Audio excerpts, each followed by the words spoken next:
You know, I couldn't have guessed the last part of this chapter. More clones of Shen Wulong was not on my bucket list, and it's not that it doesn't make sense, it's that bringing them into the story now, to me, I still have to think about how I feel about that, especially with what it actually means for the story. But hey, at least we also got the revelation of what the point of Koga and Ryuki's training was supposed to be, which, let's get into that, with the name of the title being How to Fight, which is very interesting because of the play on words with the second part of the chapter, because we'll get to that very soon. Actually, let's not talk about that. We start off in the next day. I think it's either the 5th or 6th day at this point. Hollows and the rest of the Kure clan are in the mansion, and they're noticing that, hey look, Koga and Ryuki are nowhere to be found. They think Koga and Ryuki are kinda running late, but will start the training anyway. So they have a specific time where, okay, we're gonna go from this point, find them, whip their asses, right? Because they're probably somewhere within the mansion. At least that's what they're assuming. And when they do that,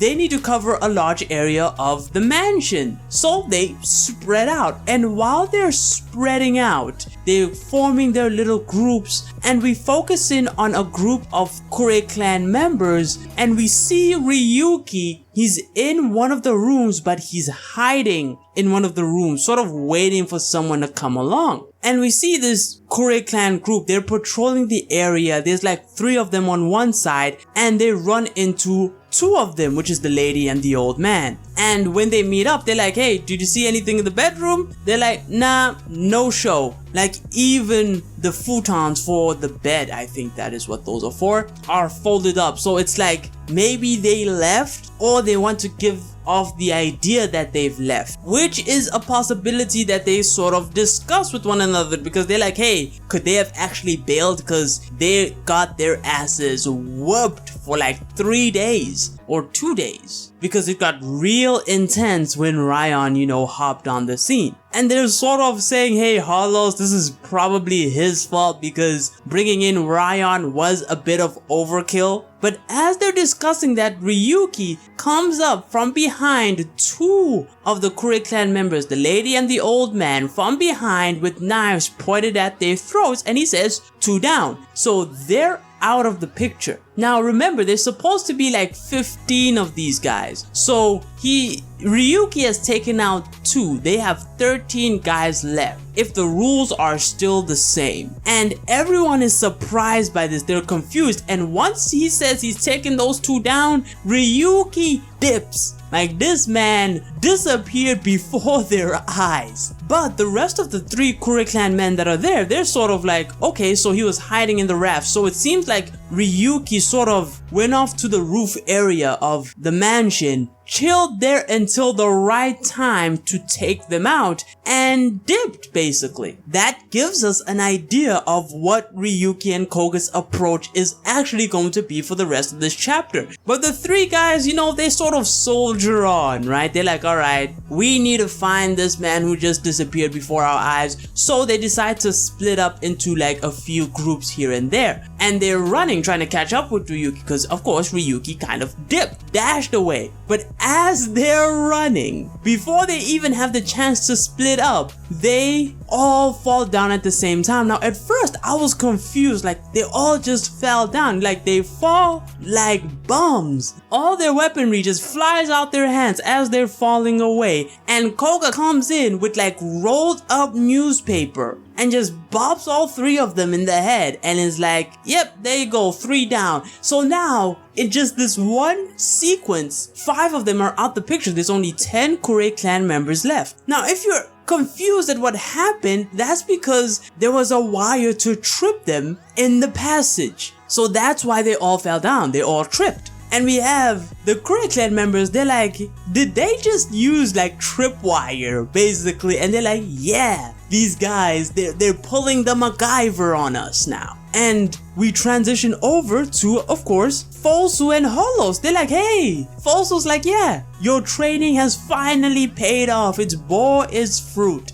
And Fosu goes, on to explain this, right? He's like, hey, Koga and Ryuki, they are way too straightforward in how they engage in these types of challenges. They usually try to win head on, like how they did with the Kure clan here before. Now, this makes sense for like someone like Koga, right? For Ryuki, however, what seemed to have disarmed Ryuki in particular was the word training. So he never took the situation in the way that he normally would have taken the situation if he was in the inside. Fosu says the word training or that entire environment sort of misled Ryuki to act in a way that is similar to someone like Koga, which is very interesting because we've seen the type of training Gaio Mukaku has put Ryuki through. And knowing, of course, it's Gaio Mukaku, it's very interesting that over time he has gotten that sort of straightforward trying to do things head on. And it seems like that might have actually been how Ryuki has always done things to a certain extent. Because a similar thing happened with like Adam Dudley, where Ryuki was not as strong as Adam Dudley, but he was able to leverage the fact that Adam Dudley was not willing to kill Ryuki against Adam Dudley. But that's a very straightforward, brute force, life on the line type of move. We don't see conniving Ryuki nearly as much. But yeah, Hollows, he then sort of pitches in, right? He's like, look, in an actual combat situation, you kind of need to be a bit more clever. And we know this for a fact. Like, think about it. Shen Wulong is the strongest person in the verse. But when he was going up against the Kengan Association and all their bodyguards, he didn't just,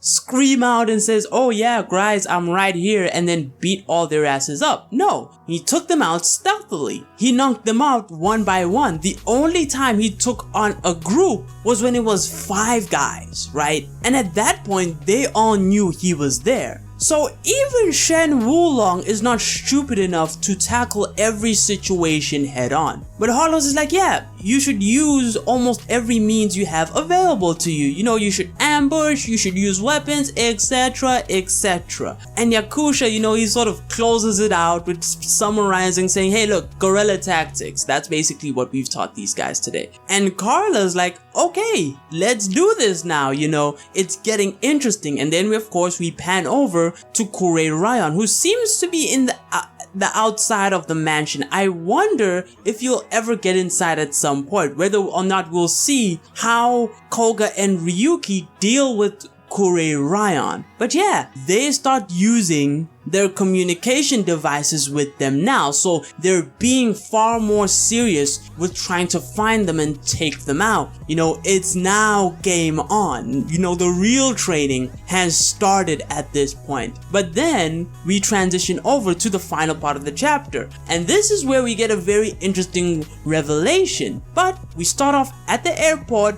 Luohan and Niko are back from China. Luohan coming in with these bags. My man doesn't have a care in the world. Meanwhile, Niko looks, serious. He has his serious face. He's finally ready to do something for this alliance that Luohan has been carrying. But Luohan, he's a little bit relaxed. He's like, oh, we're finally back. And he sees Niko. He's a bit too serious. He's like, hey, yo, what's up, bro? Like, there's something wrong? And Niko's like, dog, the worm could attack us at any moment. We're traitors, dog. I don't understand how you are chill in this situation. And Luohan's like, nah, the worm are not going to be attacking them because they're technically still in the worm. It's not like they're fired or anything. Luohan is still under the connector's command, is what he says. Which, by the way, Luohan is connecting basically Shen Wulong with the worm here. Again, I'm gonna have to make a video on this, but Luohan says, at least for now, they ain't fired. They shouldn't be expecting the worm to attack at this stage. But then something interesting happens, because Luohan, he looks over and he's a little bit confused and sort of embarrassed, because it seems like he might have actually jinxed it, because we see his bodyguards, their asses got beat up, like as they were talking to each other. And we see 2 guys that are there. They stood up and they look somewhat familiar. I did not recognize them at first glance. I was like,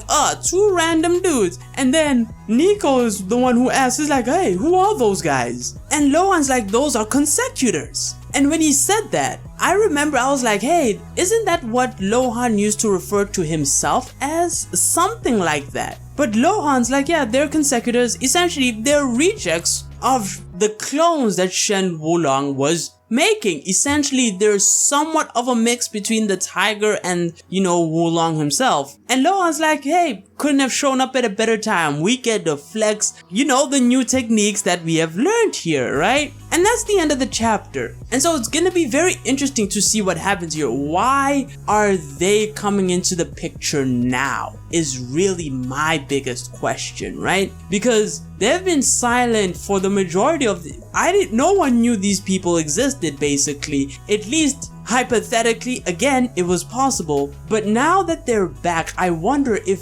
Yan may have sent them, or maybe because Luohan has sort of proceeded to the next part of the plan, right? And that is, he's learned the techniques, now it's the part of killing Shen Wulong. Maybe there's a connection, a far bigger connection to Luohan than anything else. It'll be very interesting to see how that really pops up. I'll probably have to think about it a bit more. Probably have to cook up a video on this, cause yeah, I need to talk about this obviously. But yeah, very interesting chapter. Entertaining is one way to put it. Not really high up there, but the revelation does make this like, oh, now that opens a can of worms. Because how many clones are there, But yeah, that is the video. Don't forget to like and sub, and until next time, take it easy. Oh, wait. There is a question about how strong these clones are. I wouldn't hold my breath in terms of how powerful they could be. Mainly because, look,